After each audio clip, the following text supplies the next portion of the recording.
коомчулукта сөз болуп атат. Күзүндө шайлоо болот экен, парламент мөөнөтүнөн мурда кезексиз тарайт экен деген бунун бардыгы куру бекер сөз. Эч кандай шайлоо мөөнөтүнөн мурда болбойт. Баса белгилегим келет.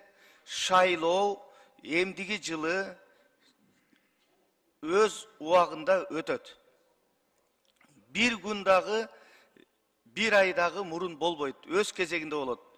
Парламенттик шайлоодагы, президенттик шайлоодагы өз маалында өтөт. Ошон үчүн коомчулукка расмий түрдө кайрылып коён, ушундай коомчулукту мындай ар кандай удургуга салгандын зарылчылдыгы жок. Бардыгы пландаштырылган, сүйлөшүлгөн, коомубуз, мамлекетибиз бүгүнкү система менен өсүп атат, өнүгүп атат. Андыктан биз ушуну камсыз кылышыбыз керек. Буйруса дагы 1,5 жылдан ашык Кыргыз эл үчүн, Кыргыз мамлекети үчүн Кыргыз Республикасынын бүгүнкү 7-чи чакырылыштын парламенти өзүнүн кызматын аягына чейин жетет буйруса. Эч кандай шайлоо мөөнөтүнөн мурда болбойт. Точка.